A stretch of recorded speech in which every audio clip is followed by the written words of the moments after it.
Welcome back to First Things First. We're now joined by former NFL head coach Eric Mangini. What up, Coach? Good to see you, Nice to see you. Morning. I try to be a part of what Nick is interested in, what Cece's interested in, and lately we've been talking about video games. And for 5 seconds, I leaned over. I was like, maybe I could be a part of this conversation. I was out. No, it's just we both have sons who play a game called Fortnite. And Coach has started to play Fortnite a little bit. He's recommending I play it. Well, I'm not in my basement. Coach, and they put me in this. I haven't played a video game in 35 years. No, me too. My son beat me like 50-something. Well, I quit in the third quarter in Madden. He had me like 50-something. He said, Dad, I thought you know how to play. I know how to play real football. I haven't played. He retired me 30 years ago. Yeah, and I love when I get clowned by him, too. Like, they don't teach me exactly how to do it. Yeah. And then they clown me the whole game. They're like, right, all the buttons you push. Yeah. Okay. Well, that's working on it. Let's talk about some non-gaming related. Ever since Nick Foles won the Super Bowl, he's been on the hypothetical, also the hypothetical trade block. The Eagles haven't had much of a break since their big win. Stop.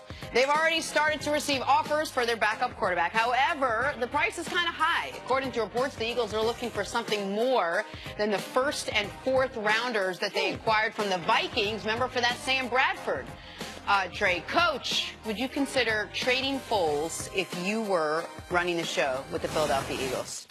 Well, hypothetically speaking. Oh, I got it. All that game. Did you write that? All that game. Hypothetically speaking. I got it. So hoping he would do that. I was like, man, come on, Coach. You throw me off my game. I'm very focused, like laser. Like, we got to figure out what hypothetically means and go with it. This is a tough one because Carson Wentz, they're projecting to come back for the opening game, but we saw with Andrew Luck that that's not always the way that it goes. And really with Ryan Tannehill, him coming back from injury too soon doesn't go that way. So you got to consider that factor. What he did in the playoffs was incredibly surprising to me and really unprecedented in a lot of ways for a backup. We see year in and year out where those backups go in and the team can't do anything, and someone who's projected to win it all can't even compete at that point. So I like that part too. His salary cap number is good. If they do trade him, they'll take about a $4 million cap hit, so that's a consideration. But he is on a one-year deal, and if someone gave you a ridiculous amount of compensation, I think you've got to pull the trigger and move forward. I think as soon as we start talking about number ones or multiple number ones or anything like that, then you've got to take a step back and say, this is in the best interest of the organization long term. If the offer was flatly a mid-first-round pick, is that enough to make you start having the conversation? Yes, without a doubt. When Jimmy Garoppolo only merits a second-round pick, then if someone's pushing Nick Foles into the first round, and look, his body of work is very inconsistent. He had a big year, and then he had some off years, and then he got cut or moved on from two different places, and then he comes back and has this Listen, streak. there's only two game films, and that is the Minnesota game and the Super Bowl that you're going to put in a tape reel to be able to send to teams to be able to try to sell Nick Foles as being their starting quarterback. You mentioned some things that are very, very important. His salary cap number. So if he was to get traded for, you have to sign him immediately to a contract extension. Now, we saw what the going rate for starting quarterbacks is. So which team is willing to not only give them a first-round pick at least, but also willing to give Nick Foles between $15 to $20 million? Now, as far as Philadelphia saying, hey, there are people calling about Nick Foles, you must approach the Sam Bradford. Let's go back to when Sam was traded and what were the circumstances. Minnesota was desperate, all right? They had to trade a 1 and a 4 to get a starting quarterback because they didn't want to forfeit the season. They felt as if they had a championship caliber team that needed a quarterback. So that's the reason why they were able to get a first and a fourth. And the season was already here. Right now, we're in the offseason. Teams are not desperate, and Nick Foles would warrant a huge contract extension. So I believe that Philadelphia right now is a lot like New England was with Garoppolo. Remember Garoppolo? Oh, it's going to take 2 number ones.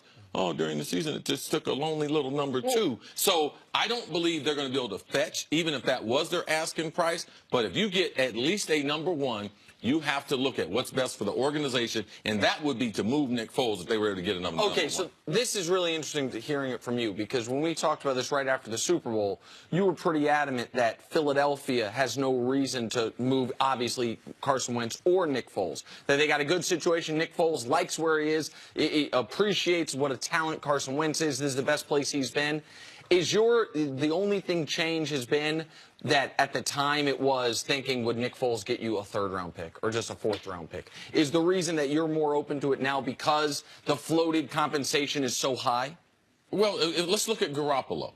They end up getting a number two. That wouldn't be enough for me to move off of my backup. Okay. And also, my franchise player is not going to get on the field for at least 6 months. So with those things that I don't know, I have to keep him there as insurance. And the other thing that happens is whatever's going on in the most recent past, so Andrew Luck, Ryan Tannehill, 2 quarterbacks, they thought were going to be there for the start of the season. They thought were going to be able to play, and then weren't. As a club, you start to take a step back and say, we don't want to be in that situation. And look what those teams had to do in desperation. When Indianapolis, they didn't have Luck. They had to make a desperate trade with New England for Jacoby Brissett. Right. Man, Miami was so desperate, they went and got the Cutler from the TV booth and brought him to Miami. So you don't want to be in that position, Coach. No, you don't want to be in that position. Right now, optimism is high. You've got free agency coming up, and there's quarterbacks available.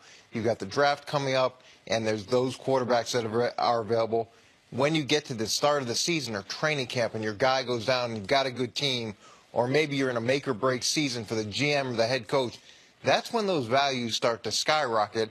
And if you're the Eagles and Carson Wentz is looking good, you think, okay, now's a good time to move on. But doesn't the question have to become, you have to look at this guy and say, could Nick Foles be your full season, everyday starter? Can he take you, in 16 games or whatever, what he did in the last, 2 games of last season? I mean, you have to buy into that. Absolutely. And Chris's point is really important. I'm not trying to buy that. It's a question. It's a big question, and you've got to give up draft picks and money. So there's a ton of resources that have to go into this guy. You're getting married with a very big diamond ring. And I want to make this part clear for the audience. How I because understand.